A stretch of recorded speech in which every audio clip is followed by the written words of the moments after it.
Welcome to International Love Story, the podcast about intercultural relationships. My name is Tina, and if you don't know me yet, I am German, my husband is Argentinian, we're living in Buenos Aires right now, and we met 10 years ago, are married since 8 years, and we've been living in Miami, we've been living in Germany, traveled through Europe in a camper van, and again, now we're in Buenos Aires. And over the past 10 years, we have had some interesting cultural miscommunications, and I would like to talk about that topic with you today. Not only within our own intercultural relationships, we've come to the conclusion that a lot of those misunderstandings we had in the past, there are definitely cultural related, but also due to the work I'm doing, due to the podcast, due to talking about intercultural relationships in general and interviewing more than 50 plus couples by now, I've realized that it's not only us having that issue. And sometimes it's a little bit difficult to pinpoint whether it is cultural or is it just the personality? Is it the upbringing? Like, what is it? Today, we're going to talk about the 5 shifts that save you from constant misunderstandings due to cultural differences. Let's dive into it.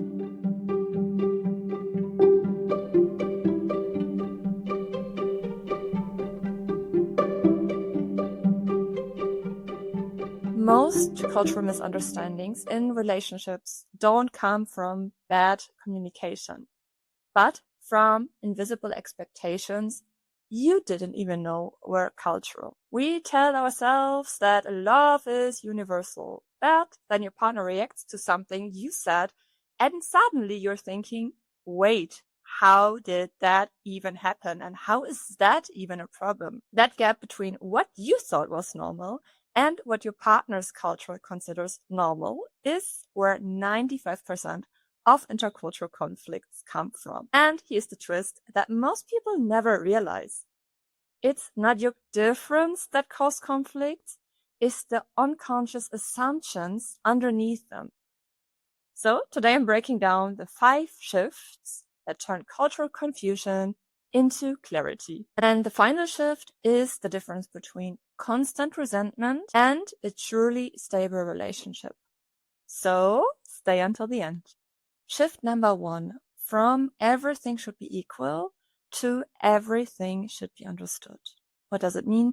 When 2 cultures meet, what feels fair is not universal. Some cultures see equality as splitting everything 50-50. Others see fairness as the person who has more gives more.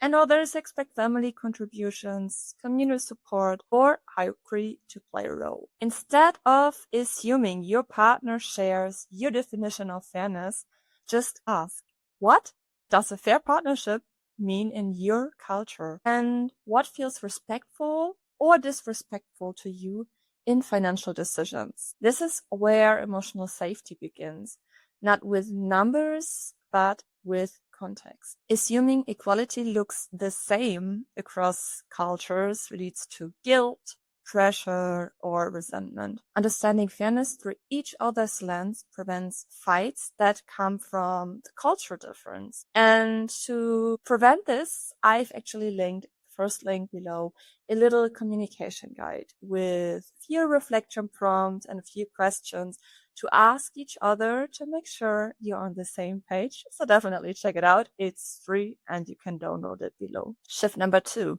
If you're feeling you are constantly negotiating your relationship norms, don't worry, that's completely normal. And this is what we are all going through. The reason behind it is because every culture has their default relationship setting between how often you should text, how much time you spend together, how involved extended family should be, how private or public the relationship should be, to who leads the conflict resolution. What you can do in those scenarios is to replace assumptions with agreements. Create a shared list of, in my culture, this is considered normal, and this is what I actually prefer as an individual. This separates culture from personality. Half of your intercultural conflict comes from thinking your partner is being rude, distant, clingy, or he just doesn't care too much, when they're actually just behaving according to the norms they have learned at home within their own cultural setting. Let's go back a little bit to the topic of assumptions. This is shift number 3 from they should know this to just spell the T, spell it out every time you have to talk about it, even though if you feel like it's coming up over and over again and you're wondering, when is your partner actually getting it? What is common sense in one culture is not obvious at all in another. This applies to time expectations. I can write a book about it, dating in Argentinian. Household roles, boundaries, event etiquettes, gift giving, conflict styles, tone of voice, emotional expressions, and so much more. You will fail in your communication if you assume that your partner should already know your settings. Let's phrase it like this, because they don't. And again, sometimes you have to explain yourself over and over again, because think about the way they were raised, the cultural setting they've been raised into, and the expectations that come with that and everything around it. So sometimes it's just very difficult to pinpoint. As mentioned in the beginning, is it a cultural difference? Is it the personality? Is it a gender thing? What is it exactly? And the only way to break through is by asking the right questions, but also be direct. For example, one thing you could say is, I want to be clear, so you don't feel blindsided. And then you just repeat or you share what's on your mind. Directness isn't always controlling. It's communicating your desires, your wishes, communicating where you stand and making sure you're on the same page. It prevents your partner from accidentally offending you or your family, and it stops small misunderstandings from exploding into something much, much bigger. The next shift is very interesting, especially if you are not speaking your mother tongue in your relationship. Humor doesn't translate. Sarcasm, teasing, irony, exaggerations, roasting, even being flirty does not translate in all languages word by word. And in some cultures, it might even be a little bit offending or very offending, actually. What's cute in your culture may feel brutally or even disrespectful in another one. How to work on it and how to figure it out is actually to kind of have a humor agreement and to also tackle this topic. So talk about which topics are off limits, when humor is welcome, when it's not, what your partner interprets as disrespect, and how to signal, okay, you are going too far. A single joke delivered at the wrong moment or the wrong way can embarrass your partner, shame them in front of family, or be misread as a sign of immaturity or disrespect. Understanding humor limitations doesn't make your relationship less fun. It makes it actually safe. Let's dive into the spicy part, because I know for a fact that many of you have been there. How do I switch from family comes first to our relationship has priority too? I know after talking with so many couples and also due to our own experience that depending on the cultural setting, it might be that family members and friends, they're just showing up. And sometimes it feels like you're not spending quality time with your partner anymore because there's always something up. There's always a big birthday, even the small birthdays being celebrated, which is lovely. There's always a friend coming around just unannounced, or your mother-in-law standing in front of the doorstep. And this can be exhausting, especially if you are not used to that, if this is not part of your own culture. For Germans, for example, it's quite common to announce yourself usually days before, so we like to plan. While else, standing in Argentina is quite difficult, and it happens quite often, that especially because we do have a lot of friends living close by, they just show up, they text you 5 minutes earlier, and then you just throw your plans you had for that day out of the window and you have to adjust it.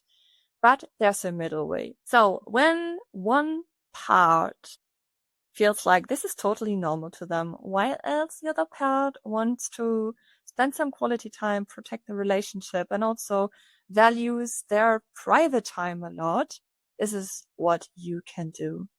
Define where the couple bubble begins or ends. What information stays between you? What decision do you make alone? How do you handle family pressure? What boundaries do you enforce and how? This shift protects both partners from being overrun by expectations that feel like obligations. Healthy boundaries aren't just respectful. They are essential to building a shared identity that neither culture gets to dominate.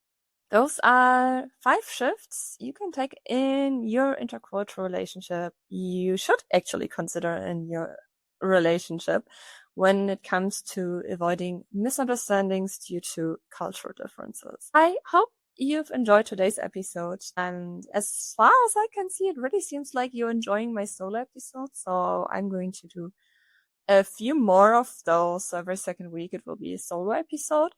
If you have a specific topic you would like me to talk about, just send it in the comments or send me a private message on Instagram. You'll find me as International Love Story. You can also use the form below. I'll always link a form, so in that case it's going to be the second link. If you would like to be guests in my podcast, so if you are dating interculturally, or if you are an expert on the field of intercultural dating, communication, language barriers, raising multilingual kids, anything related to those topics or much, much more, send me a message, use the link below, and hopefully we're going to sit down together one day and I will interview you, your love story, or your expertise. Before we end today's episode, I would also like you to be part of my community. Actually, I'm not that active on social media right now. I'm active on YouTube, but not on social media because a lot of love and time goes to my very own WhatsApp community for women who are dating interculturally. What you can expect actually is not only sharing information and getting the support you need from other women dating interculturally. You have access to free workshops. I'm also working on some guidelines, so you'll be the first ones to read them and to check them out. Some of them are free, some of them are paid. And I do have a bigger vision for the community as well for the work I'm doing in general. I'm becoming couples therapist as well, but that's for much, much later. So as you see, there are a lot of things going up or going on actually in the background. And you will know firsthand about those things, but also about everything I am providing within the community, within this WhatsApp community. Check out the link below, actually the 3 links. The first link will be the guideline on the topic of communication. The second link will be a form, so if you would like to be guests on my podcast, feel free to fill it out. And the third link will be the free link or the link to join the WhatsApp community for free. Hope to see you there. With this being said, see you next week with another couple. Have a lovely morning, afternoon, or evening, wherever you are right now. Please take care of yourself and remember to be kind to yourself. Besitos and bye!